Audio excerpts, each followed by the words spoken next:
BNP জামায়াতের অগ্নিসন্ত্রাসের বিরুদ্ধে দেশবাসীকে এক হওয়ার আহ্বান জানান তারা। এদিকে বিএনপি এবং জামাত দলকে নিয়ে কঠিন একটি সিদ্ধান্ত হয়। আমরা সতর্ক করে দিয়ে বলছি যে এমন যেন না হয় যে আমরা একটা জালিমের হাত থেকে ঠিকই মুক্তি পেলাম, আরেকটা জালিমের হাতে গিয়ে আমরা পড়লাম। এমন যেন না হয়। যাতে আমি দেখলাম আলামা শফি সাহেব 90 বছর বয়স হেলিকপ্টার করে কথা বলে।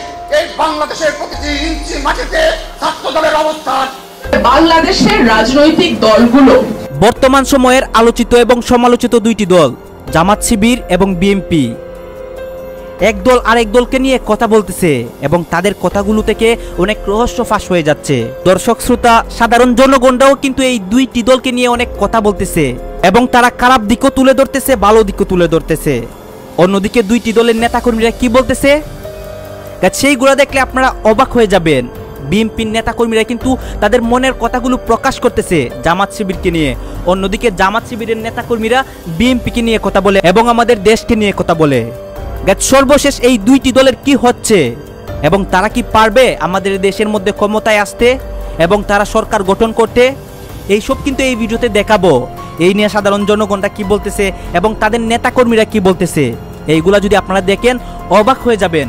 ভিডিওটা কিন্তু খুব ইম্পর্টেন্ট। আপনি যদি বাংলাদেশের একজন আদর্শ নাগরিক হয়ে থাকেন আপনারা সম্পূর্ণ ভিডিও দেখবেন, অনেক কিছু জানতে পারবেন। এবং এই ভিডিওতে স্পেশাল কয়েকটা পার্ট থাকবে আগামী নির্বাচনকে কেন্দ্র করে তাদের পরিকল্পনাগুলো কি কি সেইগুলো দেখবেন। এই জায়গাগুলো দেখেন। এমন কোন ষড়যন্ত্র করবেন না যে ষড়যন্ত্রের কারণে 1971 সালের ন্যায় আবারও আপনাদের কোনো বড় ধরনের কোনো বিচারের মুখোমুখি হতে হয়। বিএনপি এখন নির্বাচনের জন্য তোড়জোড় করছে বা দাবি জানাচ্ছে। বাংলাদেশের রাজনৈতিক দলগুলো আমি ক্ষমতায় যাব এই একটা বিষয় ছাড়া আর কোনো বিষয়ে ঐক্যমতে আসতে পারে বলে আমরা দেখি নাই, এরকম নজির নাই। তবে ওই যে সাকিব ভাই যে কথাটা বলে গেল, শেষ বিচারটা আসলে জনগণের হাতে। উদ্দেশ্য ছিল এই বাহিনীটাকেও শেষ করা, সেনাবাহিনীর মনোবল এবং কোমর ভেঙে দেওয়া। যে মাফিয়া তান্ত্রিক যে সিন্ডিকেটটি তৈরি হয়েছিল সেটি 5 আগস্টের পরে 2024 সালের একটাই 5 আগস্ট নয়, প্রতিদিন একটা 5 আগস্ট তৈরি করে এই ষড়যন্ত্রের দাঁত ভাঙা জবাব দেওয়া হবে। কোন গোপন সংগঠনের যদি কোনো বাধা থাকে আপনারা দাঁত ভাঙা জবাব দিবেন। প্রিয় নেতৃবৃন্দ, এই বৈষম্য বিরোধী ছাত্র আন্দোলনের কৃতিত্ব নিয়ে অনেক গোপন সংগঠন যেখানে আমরা দেখতে পাচ্ছি দুই দলের নেতাকর্মীরা অনেক কথা বলতেছে এবং এই দুইটি দলকে নিয়েও অনেক কথা বলতেছে। দর্শক শ্রোতা সাধারণ জনগণরা কি বলতেছে, বিএনপির যারা নেতাকর্মী আছে এবং ছাত্র দলের অনেক নেতাকর্মীরা তারা দোষারোপ করতেছে এবং অনেকে কিন্তু চুরবাটপাড়ও বলতেছে। দর্শক শ্রোতা এতক্ষণ কিন্তু আপনাদেরকে কয়েকটা ক্লিপ দেখিয়েছি, এখন দেখাবো বিস্তারিতভাবে মূল ঘটনাটি। এখন আপনারা সবকিছু বুঝতে পারবেন মূল যে বিষয়টা। এই যে এই ভিডিওগুলো দেখবেন, আপনাদের মনে যতগুলো প্রশ্ন রয়েছে এই দুইটি দলকে নিয়ে সকল প্রশ্নের উত্তর আপনারা এই ভিডিওগুলোতে পেয়ে যাবেন। এই যে দেখেন, বছর গণতন্ত্রের নামে ক্ষমতার লড়াইয়ে আমরা যেই পরিমাণ গাড়ি ভেঙেছি, আপনারা যেই পরিমাণ গাড়ি ভেঙেছেন, 1 বছরে জাপানে তো গাড়ি বানায় না। যত সরকারি সম্পত্তি আমরা আপনারা নষ্ট করেছি, ওই দিয়ে 2টা পদ্মা ব্রিজ বানানো যেত। আমরা যদি বাংলাদেশ জিন্দাবাদ বলে গাড়ি ভাঙি সেটা সহিংস আন্দোলন, আপনারা জয় বাংলা বলে গাড়ি ভাঙলে সহিংস আন্দোলন, আল্লাহু আকবার বলে হেফাজত যদি গাড়ি ভাঙে তাহলে তারা জঙ্গি হয়ে যায়। এইটা কি ধরনের কথা? স্পিকার, জঙ্গি কেন বলছি? জঙ্গি is a very dangerous term. আমরা যখন এখানে লোকাল পলিটিক্সের জন্য জঙ্গি বলি, বিদেশে আমাদের ভাবমূর্তি সাংঘাতিক ভাবে নষ্ট হয়। আওয়ামী লীগ সরকারই তো সবচেয়ে বেশি ক্রেডিট নেয় যে আমরা জঙ্গি থামিয়ে দিয়েছি। বাংলাদেশে আরেকটি গোপন সংগঠন, নিষিদ্ধ সংগঠন, তারা 15.5 বছর এই ছাত্রলীগের পতাকা তলে থেকে, এই ছাত্রলীগের আশ্রয় থেকে, এই ছাত্র দলের সকল অপকর্মে লিপ্ত থেকে তারা একজনও প্রকাশ্যে আসার সাহস করেনি। যদি নৈতিক সাহস থেকে থাকে বিগত 15.5 বছরের প্রতিটি কমিটি প্রকাশ করে দেখুন। অত্যন্ত বেদনাদায়ক ভাবে দেখতে পাচ্ছি আমরা কোনো দেশের বিরুদ্ধে নই, কোনো দেশের সরকারের বিরুদ্ধে নই। আমাদের দুঃখটা আমাদের দেশের সরকারে যারা বারবার এসেছেন তাদের ব্যাপারে। তারা কেন আমাদের জনগণের অধিকারটাকে সংরক্ষণ করতে পারলেন না? তারা কেন এটার হেফাজত করতে পারলেন না? কেন আমাদের পারস্পরিক পাওনা যেটা অন্য দেশের জায়গাটিতে যদি মানুষ সোচ্চার থাকে, শোরগোল করে, হইচই থাকে, এই অবস্থাটা তারা জারি রাখতে পারে, তাহলে আমি বিশ্বাস করি বাধ্য হয়ে হলেও রাজনৈতিক দলগুলো কিছুটা সোজা পথে আসবে। আর একটা বিষয়, গণতন্ত্র আসলে চমৎকার ভাবে একদিনে প্রতিষ্ঠিত হয় না, এটি চড়াই উতরাইয়ের মধ্যে দিয়ে, ট্রায়াল এন্ড এররের মধ্যে দিয়ে আসে। কখনো গণতন্ত্রের জোয়ার হয়, গণতন্ত্রের ভাটা আসে, কিন্তু এটা একটা যাত্রা।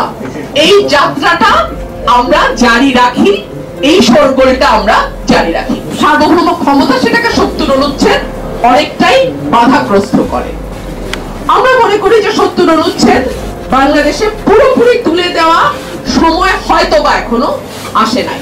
মতলববাজ, অসৎ, দুর্নীতিপরায়ণ যারা আছে তাদেরকে সরিয়ে এখানে দেশপ্রেমিক যারা করিতকর্মা আছেন তাদেরকে এখানে বসান। আপনারা জানেন যে শুধু রাজনৈতিক কারণে এদেশের বহু মেধাবী মানুষকে তাদের সার্ভিস থেকে বঞ্চিত করা হয়েছে। তাদেরকে এখন উপযুক্ত জায়গায় বসিয়ে তাদের সার্ভিসটা নেওয়া। এখন যদি আওয়ামী লীগেরও কেউ কথার কথা, সে যদি দক্ষ মানুষ হয়, সৎ হয়, সেও যেন তার জায়গায় থাকে। আমরা চাইবো না যে শুধু আওয়ামী লীগ সমর্থন করার কারণে তাকে এখান থেকে সরাই দেওয়া। তবে হ্যাঁ, সে যদি আওয়ামী লীগের দলবাজে ওখানে করে থাকে, তার এখানে থাকা উচিত, এই জায়গা তারই ছেড়ে দেওয়া উচিত। এটা শিক্ষা প্রতিষ্ঠানের ক্ষেত্রে একই কথা, সব জায়গায় একই কথা। তো এই জায়গাগুলো মেরামত করতে তো বর্তমান সরকারে যারা আছেন, অন্তর্বর্তীকালীন সরকার, তাদেরকে একটু সময় লাগবে। এই যৌক্তিক সময়টা, অপটিমাম টাইমটা আমরা তাদেরকে দেওয়ার পক্ষে। এখন এই ব্যাপারে কিছু বলাটা একটা সঠিক নয়। তারা ক্ষমতায় দায়িত্ব নিয়েছেন 10-12 দিন মাত্র হয়েছে, এর বেশি তো হয়নি। তো তারা কি করবেন? তাদেরকে একটু সুযোগ দিতে হবে না, দেখতে হবে না, পরামর্শ সহযোগিতা করতে হবে না? তারা তো নিজে এসে জুড়ে বসে যাননি, আমরাই তো তাদেরকে বসিয়েছি। তো আমরা মনে করি মিনিমাম 1 মাস সময় তাদেরকে একটু শৃঙ্খলায় আসার সময় দিতে হবে। এরপরে তাদেরকে আমাদের যে পরামর্শগুলো দিয়ে তাদেরকে সহযোগিতা করে আগায় দেওয়া।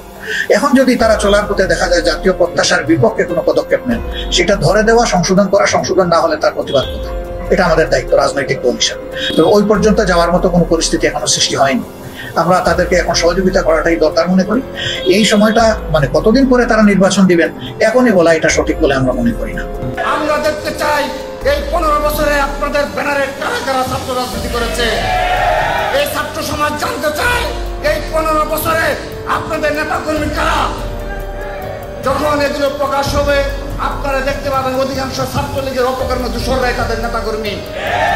সেহেতু এরকম কোন সংগঠনকে আমরা বিগত আগামী সময়ে যখনই কোনো ষড়যন্ত্রে লিপ্ত হবে আমরা সাথে সাথে সেই ব্যবস্থা নেব। হয় নাই, কাজে এটাকে আপনারাই দ্বিতীয় মুক্তির সংগ্রাম বলছেন, দ্বিতীয় স্বাধীনতার সংগ্রাম বলছেন, আমরা সেটার সাথে একমত হয়ে বলছি। তাহলে এই দ্বিতীয় মুক্তিযুদ্ধের পর যেন আমরা সামাজিক সুবিচার, মানুষের মাঝে সাম্য, জাতীয় ঐক্য এবং সংহতি প্রতিষ্ঠা করতে পারি। আজকে আমাদের একজন এখানে কর্নেল সাহেব বক্তব্য রেখেছেন পার্বত্য চট্টগ্রাম থেকে, তিনি কিন্তু 71। আপনারা তো দেখলেন এই দুইটি দলকে নিয়ে অনেক কথা বলতেছে এবং অনেক নতুন নতুন তথ্য কিন্তু এখানে বেরিয়ে আসতেছে বর্তমান সময়ের যে মানে আলোচিত এবং সমালোচিত দুইটি দল। কারণ আপনারা সবাই জানেন গত কিছুদিন আগে কিন্তু আওয়ামী লীগ দলটি পালিয়ে গিয়েছিল দেশ থেকে। তাদের অনেক নেতাকর্মী সহ তাদের যে সভাপতি রয়েছিল শেখ হাসিনা, সেও পালিয়ে গিয়েছিল। দর্শক শ্রোতা, এখন এই দুইটি দল কিন্তু আমাদের দেশের মধ্যে রয়েছে এবং তারা কিন্তু অনেক কথাই বলতেছে। দর্শক শ্রোতা, এইসব নিয়ে আপনাদের মন্তব্য কী এবং এই দুইটি দলের মধ্যে কোন দলটি আপনারা সমর্থন করেন নাকি আপনারা কোনো দলই সমর্থন করেন না, কোনটা অবশ্যই কিন্তু কমেন্ট বক্সে কিছু একটা লিখে যাবেন। আর হ্যাঁ, আপনাদের কাছে আমার একটা রিকোয়েস্ট থাকবে, আমার চ্যানেলটি সাবস্ক্রাইব করবেন এবং পাশে থাকা বেল আইকনটি বাজিয়ে যাবেন। ধন্যবাদ।